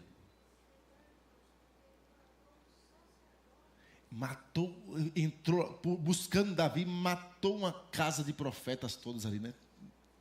Saul chega ali, alguém que totalmente desprezou a vontade do Senhor, ao invés de consultar o Senhor. Então você vai ter, por exemplo, outro aspecto, é que no livro das Crônicas, você vai ter tanto esse aspecto de mostrar que há uma diferença nesse invocar o Senhor, e ele já começa o livro, o início do livro é mostrando, Saul consultou, invocou, foi uma necromante, e não ao Senhor. E aí no restante ele vai mostrando os reis que invocaram ao Senhor, e ele também no livro vai usar essa palavra para falar de reis que não invocaram ídolos. Vou dar esses exemplos. 1 Crônicas 10 fala que Deus matou Saul porque invocou a necromante. 2 Crônicas 16 vai falar que Asa, na sua enfermidade, não invocou ao Senhor, mas confiou nos médicos. Os médicos aí vão ficar assim, ó. Obviamente aqui é que ele colocou o seu coração, a sua esperança nos homens, ao invés de buscar o centro da vontade do Senhor. Terceiro, você vai ter, capítulo 17, Josafá não invocou os Baalins, são os vários Baals que existiam. Eu já falei isso em outra ocasião à igreja. Não era um Baal, havia várias entidades específicas, todas tendo a mesma direção de idolatria. Você vai ter Jeú falando sobre o rei Josafá, e vai dizer que ele deixou os ídolos e invocou ao Senhor. Vai falar sobre Amazias, que invocou os deuses dos filhos de Seir. Invocou esses deuses que não livrou o próprio povo, os falsos deuses lá, não livrou o povo deles das mãos dele mesmo, desse próprio rei, e a esse rei foi invocar esses deuses. E fala também que Deus entregou Amazias nas mãos de Jeoás, porque ele invocou os deuses dos edomitas. Então perceba que, o que é que nós estamos mostrando? Existe nos livros de Samuel, e nas crônicas escritas depois, espelhando essas histórias, uma diferença entre aquele que busca ao Senhor, com coração contrito, que vai diante do Senhor, querendo ouvir a sua voz, e aqueles que simplesmente falam como que está falando ao ídolo. Ele não faz diferença. Saul consulta o Senhor, e o Senhor não lhe responde nem por sonhos, nem por Urim, nem por profetas. O que é que ele faz? Aliás, um detalhe, no texto é assim: ele consulta o Senhor e o Senhor não lhe responde. Também o Senhor não responde por sonhos, urins e profetas. No texto são 4 formas que ele busca ao Senhor. O que é que ele faz? Eu busco a 5ª. A ideia do texto é mostrar, a necromante era só mais uma consulta. Uma alternativa. Não havia diferença no coração de Saul em consultar ao Senhor e consultar o necromante.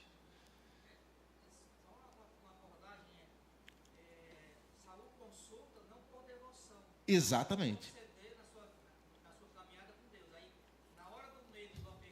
Exatamente.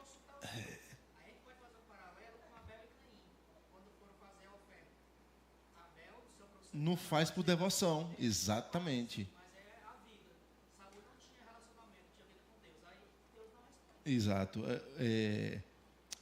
Só repetindo para os irmãos ouvirem, Saul não buscava o Senhor com devoção, assim como Caim não cultuou ao Senhor, não prestou o seu culto ao Senhor com devoção. Ele prestou o culto ao Senhor, pegou o que tinha lá e fez cumprir tabela. E aí a gente conhece o resultado da história. Então, diante disso, a gente vai agora brevemente para alguns aspectos do texto.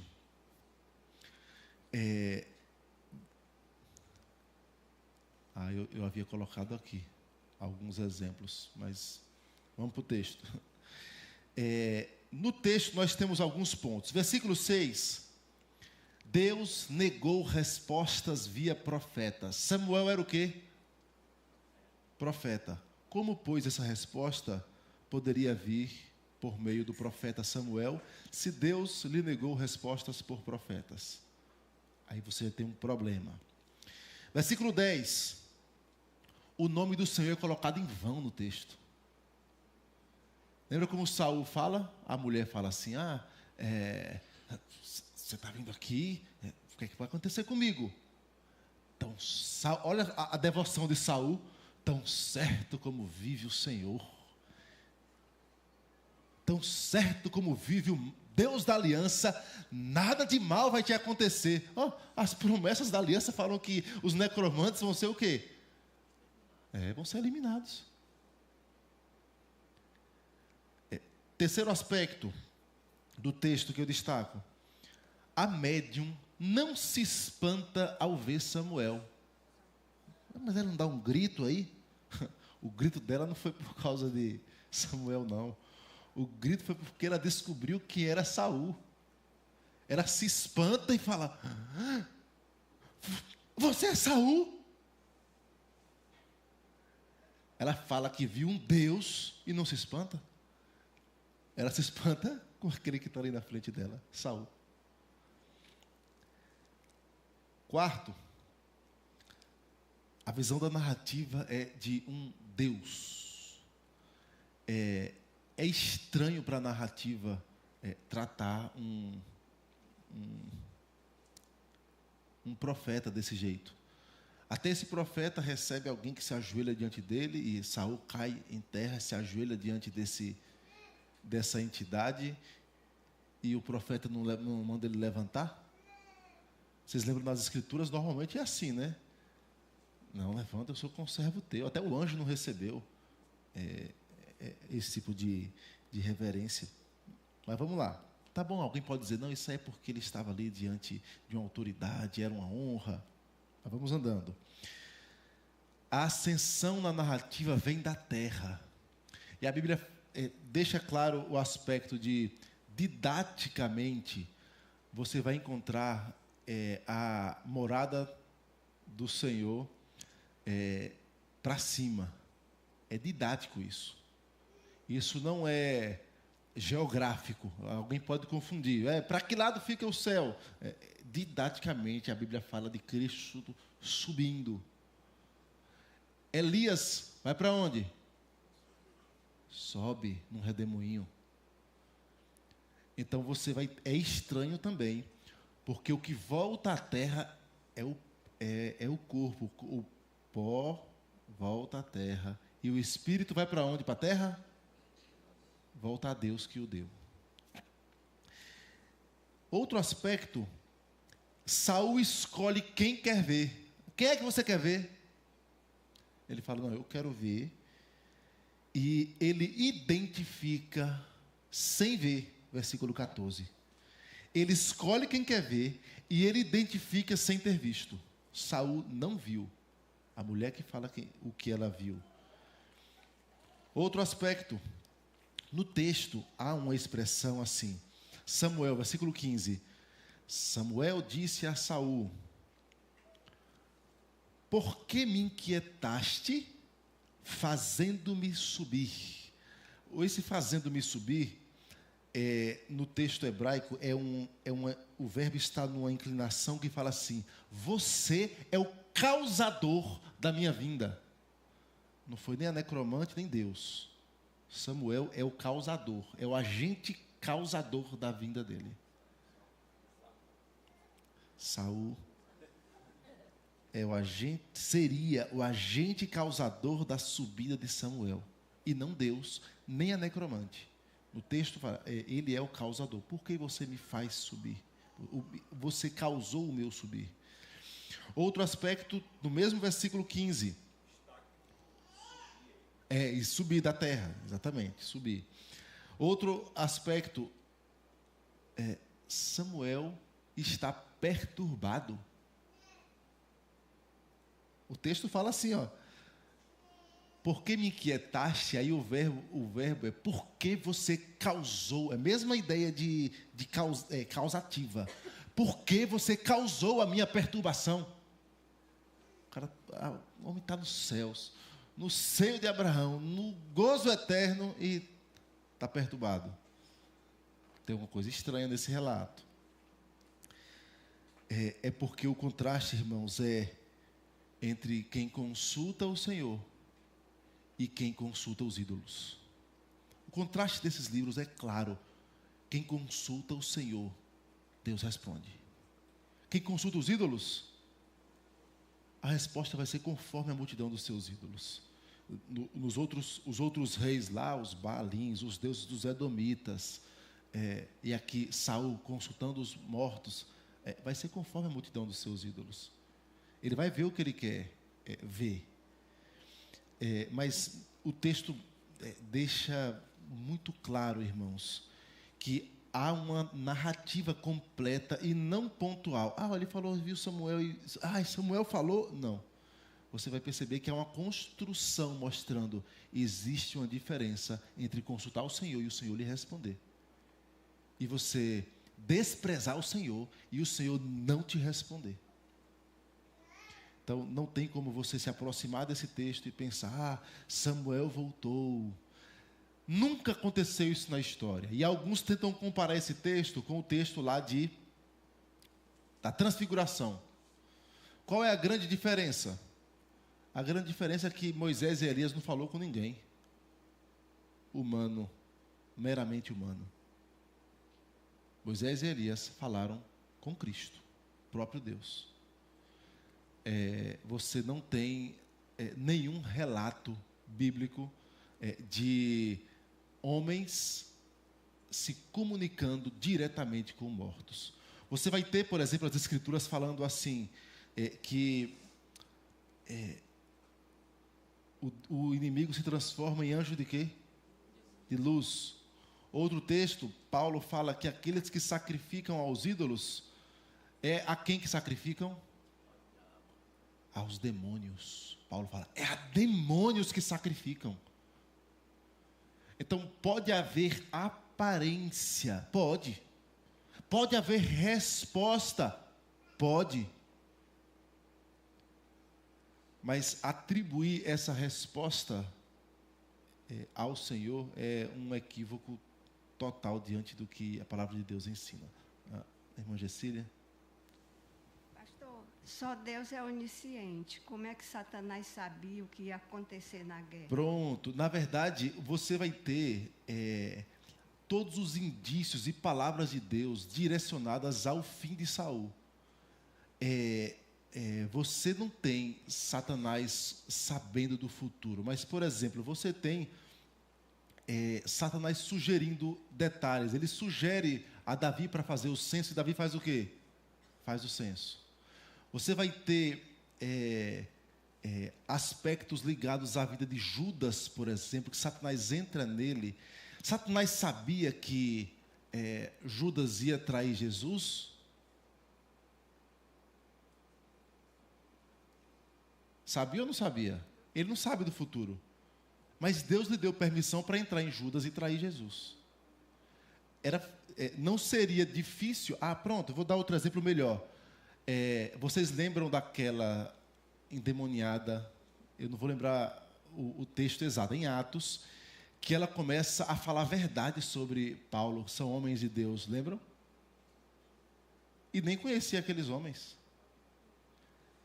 E aí você vai ter a resposta de Paulo falando o quê? Expulsando o demônio dela. Falando verdade e proferindo coisas verdadeiras. E aí é onde entra quando Paulo fala aos Coríntios que o inimigo se transforma em anjo de luz. Eu lembro há muito tempo de uma pergunta que me fizeram, falou assim, olha, uma entidade entrou numa pessoa, ela psicografou uma carta e a carta livrou alguém do tribunal. Como não pode ser de Deus? Fazendo bem. O ministério da iniquidade, ele atua, e a Bíblia fala que Deus envia, lá aos Tessalonicenses, né? A operação do erro para darem créditos à mentira. Há aspectos, meus irmãos, que acontecem de fato. Você acha que, por exemplo, um demônio não chega, entra numa pessoa e faz lá uma suposta profecia, a profecia, por que acontece? Ou qual é o resultado do acontecido? Crédito à mentira. O resultado é exatamente esse. O que aconteceu com Saul aqui é exatamente o que acontece até hoje. Mentiras que parecem verdades e que levam as pessoas a continuarem no erro. Por exemplo, vou dar outro exemplo. A Bíblia fala que nos últimos dias muitos dirão, em teu nome expelimos demônios, em teu nome profetizamos, em teu nome, e apartai-vos de mim, não vos conheço, nunca vos conheci. Você vai ter o espírito do engano amarrando com coisas que aparentam verdade.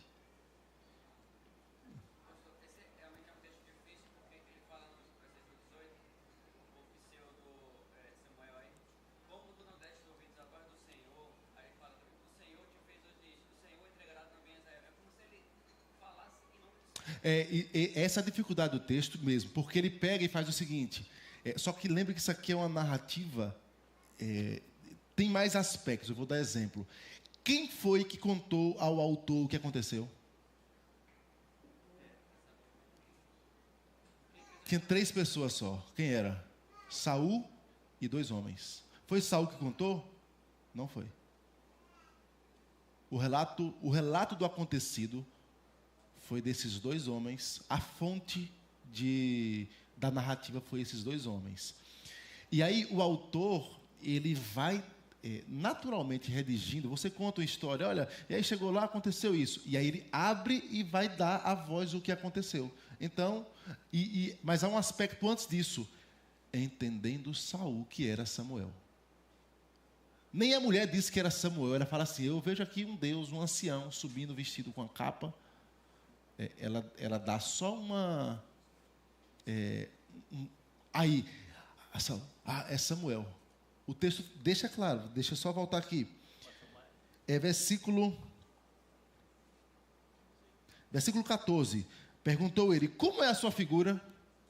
Respondeu ela, vem subindo um ancião, está envolto numa capa. Ela nem sabe quem é.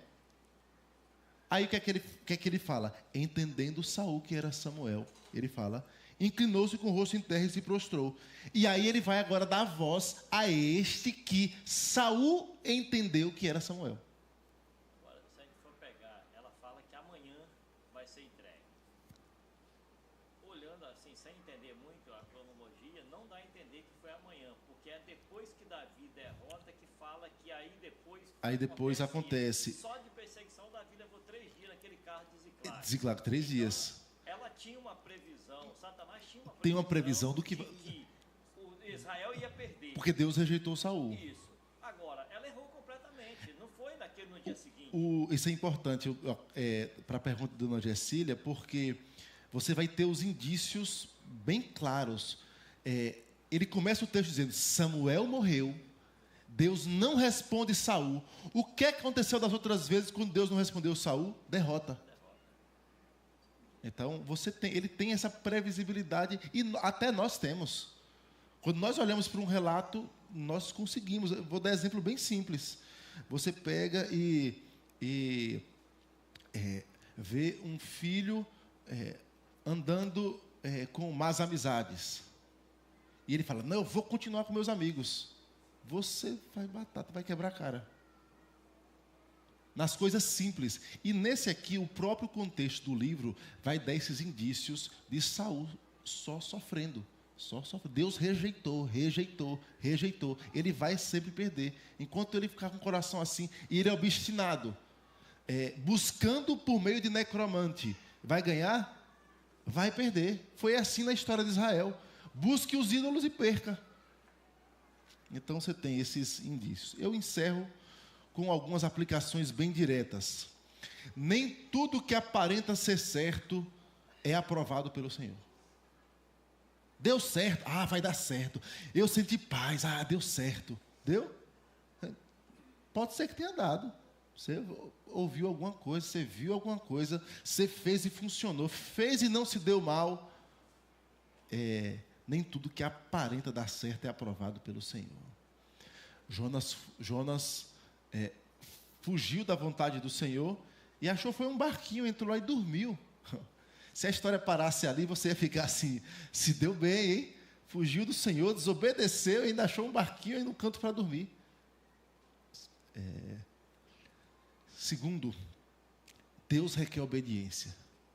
Você vai ter o texto falando, seria estranho, Deus, olha, vai lá, eu vou mandar Samuel te responder. Eu não te respondi de jeito nenhum. Vou te responder por meio que eu digo que não respondo. Aí você responde e aí no fim fala, aí Deus matou ele por causa disso. É totalmente inconsistente com o relato dos livros de Samuel e Crônicas. você pensar que Deus agiria assim. Deus requer a obediência do seu povo. Terceiro, a recusa do Senhor deveria promover cautela no coração do povo de Deus. Quantas vezes Deus diz, não respondo. Qual deveria ser a atitude de Saul? Contrição. A um coração compungido e contrito, Deus não despreza. O que é que Saul faz? Não, eu vou pelo meio da desobediência. Eu já até pulo 2 aqui. Há uma obstinação. Você encontra em Samuel, ou em Saul, obstinação em procurar Davi. Você encontra nele obstinação em obter vitórias. Ele faz isso outras vezes. O que ele fez com o necromante é o que ele fez fazendo sacrifício sem esperar Samuel. Deus está demorando, o profeta não chega, o sacerdote não chega, eu faço de todo jeito. Obstinação. E aí é contraste de humildade no procedimento. Até o próprio Saul, para ser rei, foi a obstinação do povo. Exatamente, a obstinação do povo. E eu encerro falando nisso aqui, ó. O que é que Saul estava fazendo? Tentando falar com Deus. Orando e querendo a resposta que ele queria ouvir. E aí Deus falando, não. E ele, mas eu faço. Vou dar um exemplo bem direto. A gente chega e ora ao Senhor, pede uma coisa, Deus não dá, e nós começamos a criar artifícios no coração para dizer, não, mas eu vou criar um jeito para que isso dê. E aí começamos a ceder para o pecado, para que aquilo que eu estou pedindo, Deus me dê. Mas Deus permitiu. Deus permitiu que Saul falasse com o necromante, que levantasse lá um espírito de engano e acontecesse o que aconteceu. Irmãos, o resumo de tudo isso aqui é: invoque o nome do Senhor. Invoque com verdade, com coração contrito. Aprenda a orar. Aprenda a depender dEle. Se conforme com a vontade de Deus. Deus disse não é não. Agradeça a Ele. Ao invés de viver com atitudes obstinadas e distantes da sua vontade. Que Deus tenha misericórdia de nós, nos abençoe. Nós vamos orar para encerrar. E lembrando que os membros nós teremos assembleia agora. Nós já vamos orar pela assembleia, já que a nossa devocional inicial toda ela é tomada como devocional da nossa assembleia. Pai querido e amado, obrigado por mais um dia. Obrigado, Pai, pela Tua palavra. E nós pedimos ao Senhor que o Senhor nos dê um coração contrito, humilde. Dá-nos discernimento para entendermos a Tua vontade. Dá-nos vida de oração. E livra-nos, Pai, de sermos encontrados como crentes obstinados com os próprios desejos. Mas nós queremos ser encontrados, Pai, com o coração voltado para o Senhor. Nós vimos, Pai, na Tua palavra a diferença, Pai, na vida de alguém a quem o Senhor ama, responde, a quem o Senhor cuida, guarda, ó Deus, e a quem o Senhor rejeita. E nós não queremos ser encontrados, Pai, rejeitados pelo Senhor. Mas nós cremos na Tua palavra, que o Senhor cuida, guarda. Deixes, ó Pai, agir conforme o nosso próprio coração. Mas queremos agir conforme a Tua palavra. E pedimos isso em nome de Jesus. Pedimos, Pai, a Tua bênção ainda sobre a nossa assembleia. Nos abençoe. Abençoe a Tua igreja, Pai, no decurso deste ano. Rendemos-te graças, Pai, por mais um ano que se passou e como o Senhor sustentou a Tua igreja. E pedimos que neste ano o Senhor continue nos sustentando e dando, Pai, a graça de sermos encontrados fiéis em todo o nosso procedimento, Senhor. Tenha misericórdia de nós e nos abençoe, em nome do nosso Senhor Jesus. Amém, Senhor. Amém. Irmãos, aqueles que nos visitam, esse é um momento da igreja, mas você pode continuar. É aberto também para quem não é membro da igreja. Mas se você precisar ir, você está livre para sair. Nós temos agora lá no fundo, quem não assinou o livro de presença, aqueles que são membros e não assinaram, por favor, assinem. Isso se você vai permanecer. Se você não pode permanecer por alguma questão, não assine o livro para que não tenhamos uma discrepância em relação aos membros, tá bom? Então, nós vamos nos preparar aqui para a nossa assembleia. Enquanto isso, aqueles que não assinaram, assinem. Se você quiser ir ao banheiro, beber uma água enquanto a gente arruma aqui, você está também livre para isso.